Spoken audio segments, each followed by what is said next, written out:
बिस्मिल्लाहिर्रहमानिर्रहीम अस्सलाम वालेकुम। आज हम first year math chapter 1 exercise 1.2 question number 3 solve करेंगे, जिसमें कहा गया है verify the distributive law of complex numbers. Complex numbers का डिस्ट्रीब्यूटिव लॉ हमने वेरीफाई करना है, तस्दीक करना है। लेफ्ट साइड पर हमें एक नंबर दिया गया है, क्योंकि लेफ्ट डिस्ट्रीब्यूटिव लॉ है। जैसे कि मैंने प्रॉपर्टीज आपको सिखाई थी, रियल नंबर्स की सेम इस तरह से कॉम्प्लेक्स की होती हैं। हमें पहला एक नंबर दिया गया है ब्रैकेट से बाहर और दो नंबर ब्रैकेट के अंदर दिए गए हैं। और राइट साइड पर हमारे पास जो पहला नंबर ब्रैकेट के साथ था, वो जो ब्रैकेट के अंदर दो नंबर थे हमारे पास, उन दोनों के साथ अलग अलग आ चुका है। तो ये देख सकते हैं कि ए बी हमारा सी डी के साथ भी आ चुका है, ए बी हमारा ई एफ के साथ भी आ चुका है। अब हम इसे सिंप्लीफाई करते हैं जी, इस वेरीफाई करते हैं। तो हम सबसे पहले लेफ्ट साइड को सॉल्व करते हैं। लेफ्ट साइड में हमें ए बी ब्रैकेट से बाहर, जबकि सी डी और ई एफ ब्रैकेट के अंदर दिया गया था। सबसे पहले हम सी डी और ई एफ को प्लस कर लेते हैं, क्योंकि वो दोनों के दरम्यान में प्लस है। एक चीज आपने याद रखनी है कि सी और डी के दरम्यान में कॉमा है। अगर हम कॉमा खत्म करते हैं तो इसे लिख सकते हैं सी प्लस डी आयोटा। तो आपने इस तरह से याद रखना है कि पहला नंबर हमारा रियल होता है और दूसरा इमेजिनरी होता है। अब हम प्लस कर लेते हैं। तो पहला नंबर ए बी जो हमारा एज इट इज आ जाएगा, और जो ब्रैकेट के अंदर नंबर है वो प्लस हो जाएंगे। प्लस का मेथड आपने ऑलरेडी सीखा हुआ है कि पहला नंबर पहले में और दूसरा दूसरे में प्लस हो जाता है। इस तरह से सी प्लस ई पहला नंबर और डी प्लस एफ दूसरा नंबर बन जाएगा। इनके ये हमारा रियल नंबर है, जबकि ये हमारा कॉम्प्लेक्स नंबर है। अब हम मजीद मल्टीप्लाई करते हैं, और मल्टीप्लिकेशन का मेथड मैंने आपने क्लोयर लॉ में सिखाया था प्रीवियस क्वेश्चन में, इनके क्वेश्चन नंबर 2 में सिखाया था। तो वही मेथड हम यूज करेंगे कि पहला नंबर पहले के साथ और दूसरा दूसरे के साथ और दरम्यान में माइनस आ जाता है। तो इस तरह से ए हमारा सी प्लस ई के साथ लिखा जा चुका है, दरम्यान में माइनस, और बी हमारा डी प्लस एफ के साथ लिखा जा चुका है। और जब हम इमेजिनरी पार्ट निकालते थे तो उसका तरीका यह होता था कि पहला नंबर दूसरे के साथ और दूसरा पहले के साथ मल्टीप्लाई होता है और दरम्यान में प्लस आता है। इसलिए ए जो है वो हमारा डी प्लस एफ के साथ आ चुका है, और बी जो है वो सी प्लस ई के साथ आ चुका है। और ये हमारा जो पूरा नंबर आया है ये कॉम्प्लेक्स नंबर है, मीन के इमेजिनरी पार्ट है। तो पहला रियल पार्ट आ चुका है और दूसरा इमेजिनरी पार्ट आ चुका है। अब रियल पार्ट को पहले हम सिंप्लीफाई कर लेते हैं, फिर हम इमेजिनरी पार्ट को सिंप्लीफाई करेंगे। तो यहाँ पर ब्रैकेट से बाहर सी प्लस ई के ब्रैकेट से बाहर ए है, तो ए पहले सी के साथ आ जाएगा और बाद में ई के साथ आ जाएगा। तो ए सी प्लस ए ई हो जाएगा। यहाँ माइनस बी जो है वो पहले डी के साथ और फिर एफ के साथ मल्टीप्लाई हो जाएगा, तो माइनस बी डी और माइनस बी एफ बन जाएगा। और ये हमारा रियल पार्ट सिंप्लीफाई हो चुका है। अब हम इमेजिनरी पार्ट सिंप्लीफाई कर लेते हैं। इमेजिनरी पार्ट में पहले ए डी के साथ मल्टीप्लाई होगा, फिर ए एफ के साथ मल्टीप्लाई होगा, तो A D plus A F आ जाएगा। उसके बाद जब बी मल्टीप्लाई होगा तो बी सी के साथ और बी ई के साथ मल्टीप्लाई हो जाएगा। इस तरह से बी सी और बी ई आ जाएगा। और ये हमारा सिंप्लीफाई हो चुका है कॉम्प्लेक्स पार्ट मीन के इमेजिनरी पार्ट। तो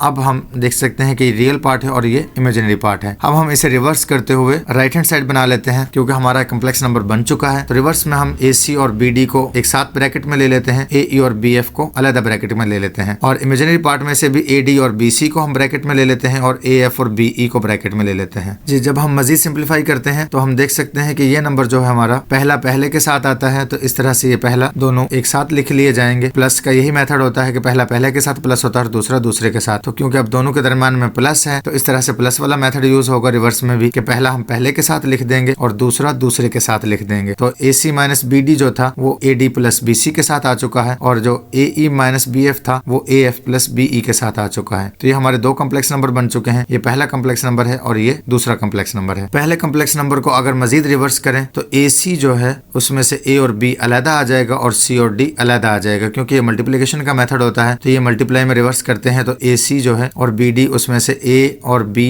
पहला कॉम्प्लेक्स नंबर होगा और सी और डी दूसरा कॉम्प्लेक्स नंबर होगा। इसी तरह से नेक्स्ट नंबर को अगर देखते हैं, उसमें से ए और बी पहला कॉम्प्लेक्स नंबर होगा, ए ई और एफ दूसरा कॉम्प्लेक्स नंबर होगा। तो हमने इनको भी पहले ब्रैकेट में अलग क्लोज कर दिया है और ए बी और ई एफ को भी ब्रैकेट में क्लोज कर दिया है। और अब हम देख सकते हैं कि राइट हैंड साइड पर ए बी सी डी के साथ भी था और ए बी ई एफ के साथ भी था, और यहाँ भी ए बी सी डी के साथ भी है और ए बी ई एफ के साथ भी है। और ये प्रूव हो चुका है कि राइट हैंड साइड आ चुकी है हमारी। तो left hand side right hand side के इक्वल है, तो हम लिख सकते हैं कि ये हमारी राइट हैंड साइड है। और यहाँ हम लिख सकते हैं कि hence proved left hand side is equal to right hand side. तो ये हमारा डिस्ट्रीब्यूटिव लॉ जो कॉम्प्लेक्स नंबर्स का है वेरीफाई हो चुका है। अब हम मिलते हैं नेक्स्ट वीडियो में, तब तक के लिए अल्लाह हाफिज।